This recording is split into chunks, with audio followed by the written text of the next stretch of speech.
They did not come with a war plan built for a strong enemy. They came with a war plan built for a fragile one, and that was the mistake. The Kholrath Dominion had spent 11 years watching humanity through relay drones parked past the orbit of Neptune, cataloging every fracture line a species could have. Supply chains, water tables, fault lines and governments that changed hands every 4 years for no reason a Dominion strategist could locate in any manual.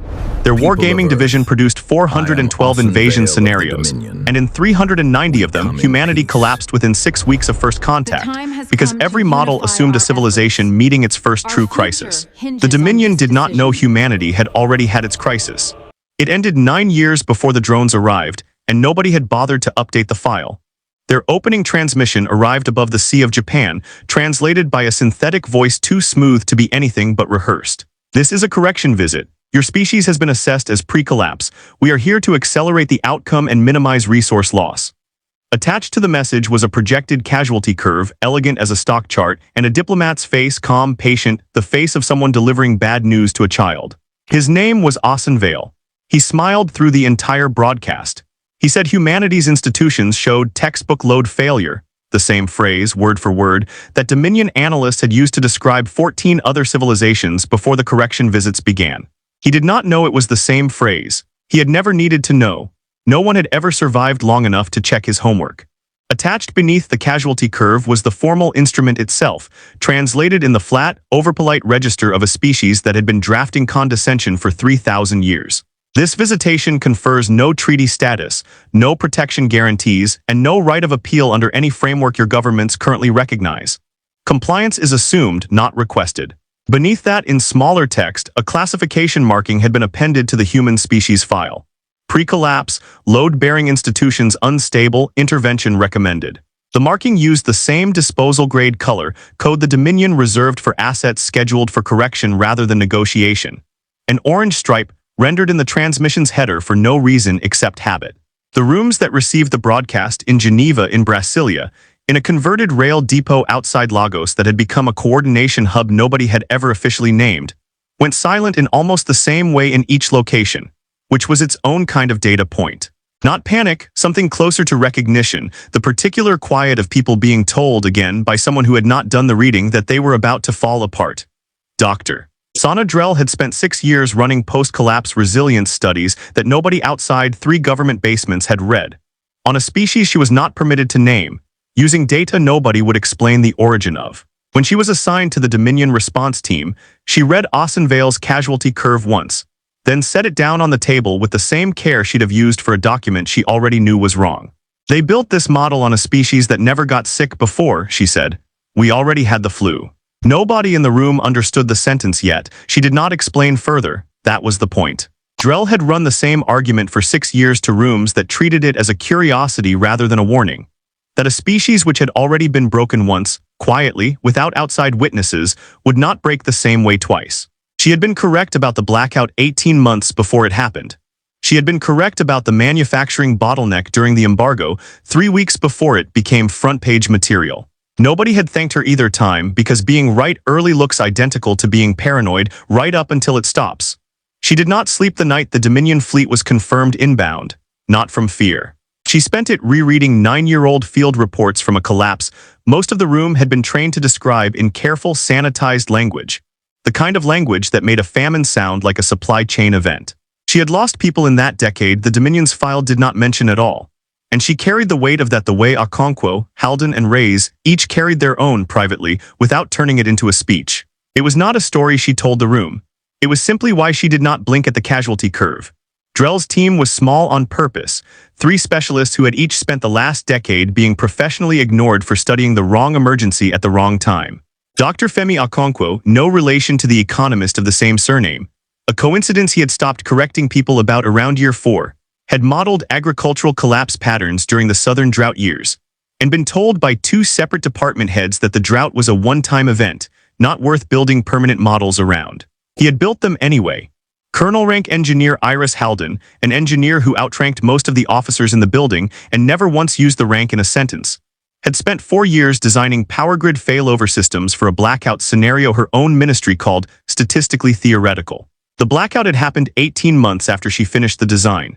Dr. Tomas raised 3 degrees, one of them in a subject his own mother still could not pronounce correctly, had spent a decade tracking how quickly manufacturing lines could be repurposed under embargo, a subject so unglamorous that his own university had nearly cut his funding twice. Each of them had already been right once. None of them had been thanked for it. The first discovery happened in the failover archive, 3 floors under Geneva. Halden pulled the grid resilience logs from the collapse decade and went quiet for 11 seconds before she said anything at all. "They're going to hit the power grid first," she said. "Every model assumes it. Standard opening move." She turned the screen so Drell could see the failover map, hundreds of small redundant nodes, none of them official, all of them built during the years the country had no functioning central grid to speak of. "We already built a grid that doesn't have a first move to hit." The next discovery came from Okonkwo, in an underground seed vault that had been sealed for 9 years and reopened only twice. He walked the length of the storage racks without speaking, then sat down on a crate of dried lentils because his legs had stopped cooperating with the rest of him. "They're planning to starve us into compliance within 4 months," he said. "Their model assumes 6 weeks of stored food, maybe 8. That was true before the drought years. It has not been true since." He gestured at the vault, silo after silo of redundant seed stock built by people who had lived through the exact famine the Dominion was counting on. "We built 4 years of margin into a system they think has 4 months. The third piece came from Ray's in a decommissioned auto plant in Ohio, retrofitted twice since the embargo years, still wired for rapid conversion. He stood in the doorway for a long moment before he spoke. "Their combat models assume 6 to 8 months to militarize civilian manufacturing," he said. "We already know how to do it in 11 days. We have done it in 11 days, twice." The fourth discovery belonged to Drell herself, though she had spent so long deferring to the others that Halden had to ask her directly before she admitted it. It was not a location so much as a pattern buried across all 3 reports, the kind of thing that only becomes visible once you have read every file in the same week. She stood in front of the wall display for nearly a minute without speaking, one hand flat against the cold surface of the table. "Their 412 scenarios all share one assumption," she said finally. "That a species which nearly ended once will still be soft in the same places 9 years later. They modeled us as a wound. We are a scar. Scars are not weaker than the tissue around them. They are the strongest part." Drell listened to each report and said very little, because the shape of it was becoming clear to everyone in the room at the same time, and she had learned that the worst thing a leader could do at that moment was talk over the silence. The Dominion's entire invasion architecture, 412 scenarios deep, was built on a species that had never been tested. They had built their war around a fracture that had already healed. "They didn't come to conquer a strong civilization," she finally said. "They came to finish off a weak one that stopped existing 9 years ago, and nobody told them the file was out of date." 2 days later, the Dominion noticed the resilience data leaking through the diplomatic channel, and the tone of the correspondence changed. Ossenvale's next message arrived without the smile. "Your unauthorized defensive posturing constitutes a violation of the correction protocol. You have 72 hours to submit to assessment, or the Dominion will conduct assessment by force." The bureaucratic phrasing remained perfectly, insultingly polite, the sentence structure of an entity that had been writing ultimatums for longer than humanity had had writing. Drell read it twice. She did not look afraid. She looked like someone recalculating a schedule. "They just told us their deadline," she said. "That means they're still running the old model, accelerate everything." The Dominion fleet arrived at the edge of lunar orbit 41 hours later. 16 correction cruisers, each one carrying a payload built for exactly the collapse scenario their 412 simulations predicted. Precision strikes on power infrastructure, food distribution hubs, manufacturing centers, everything Halden, Okonkwo, and Reyes had already rebuilt around. The battle lasted 9 minutes and 40 seconds. The first cruiser fired on the primary Geneva grid node. It hit exactly where the model said the node should be. That node had been decommissioned 3 years earlier. It was a decoy. The second strike hit a seed vault in Kansas. The vault was empty. Real stock had moved to 200 smaller sites the year before. The Dominion ships adjusted, briefly, competently. They rerouted towards secondary targets. For 11 seconds, it looked like they might correct in time. They did not have 11 seconds. Halden's failover grid rerouted power to the coastal rail guns first. 6 cruisers took direct hits to their gravitational compensators. Nobody had shielded that system. No prior target species had known where to look. 4 more cruisers retreated, engines flaring, unprepared. 2 cruisers ran the actual command architecture. At minute 6, they tried a coordinated jamming pulse against the human relay towers. It worked for 4 seconds. Reyes had already rerouted the coordination signal through the converted manufacturing lines, the same lines that went from civilian to combat-ready in 11 days. A jamming pulse assumes one point of failure. There was no longer a single point of anything left standing. One cruiser broke formation. It turned back toward open space. Drell watched it go on the tactical display. She said nothing to stop it. "Let it go," she said. "It's the one that will tell the rest of them the truth." 6 hours after the ceasefire, a transmission arrived on a private channel, not the Dominion's official diplomatic frequency. It was Vale alone, no smile this time, a long pause before he spoke at all.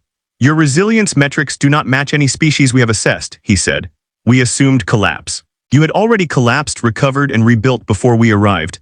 That is not in any file we have. I called your posture audacious. I want to correct that. It was not audacious. It was already finished." Drell read the transmission standing in the same room where she had first set down his casualty curve. She did not answer with pride. She answered with a question, because that was what she had been doing since the beginning. "What else did your old models get wrong?" she asked. "About civilizations that already survived something." There was no answer to that yet, and Drell had not expected one. What she offered instead, 3 days later, was not a diplomatic victory speech but a proposal, delivered through the same private channel Vale had used.